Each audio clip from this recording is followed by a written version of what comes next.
আমরা প্রতিহিংসার রাজনীতিতে বিশ্বাস করি না।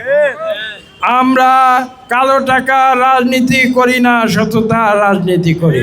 আমরা এই নরসিংদী 2 তথা 5 জনা যারা আমরা বিএনপি করি, আমরা যারা এখানে উপস্থিত আছেন প্রত্যেককে আমি নির্দেশ দিয়েছি যে আমরা প্রতিহিংসার রাজনীতিতে বিশ্বাস করি না।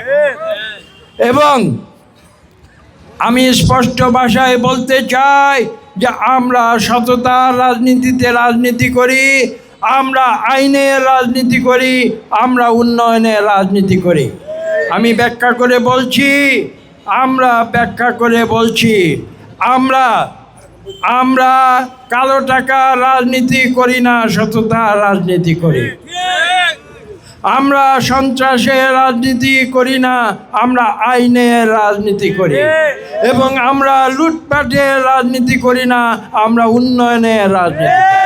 এই 3টি কথা যতক্ষণ আপনারা মনে রাখবেন, আমি বিশ্বাস করি বিএনপিকে যদি আপনারা আগামী 12ই ফেব্রুয়ারি ধানের শীষে ভোট দেন, জনাব তারেক রহমানের নেতৃত্বে আমরা এই 3টি আদর্শকে বাংলাদেশে প্রতিষ্ঠা করে বাংলাদেশের 18 কোটি মানুষের জীবনধারাকে উন্নত করব, এদেশে গণতন্ত্র প্রতিষ্ঠা করব এবং এদেশে আমরা একটি উদারনৈতিক রাষ্ট্র ব্যবস্থা প্রতিষ্ঠিত করে বাংলাদেশকে আমরা সামনের দিকে এগিয়ে নিয়ে যাব।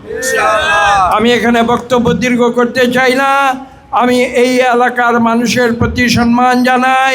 আপনারা বারবার আমাকে ভোট দিয়েছেন, আপনারা 4 বার আমাকে জাতীয় সংসদে প্রতিনিধি করে পাঠিয়েছেন, যার ফলশ্রুতিতে বেগম খালেদা জিয়া 3 বার আমাকে মন্ত্রণালয়ের দায়িত্ব দিয়েছেন।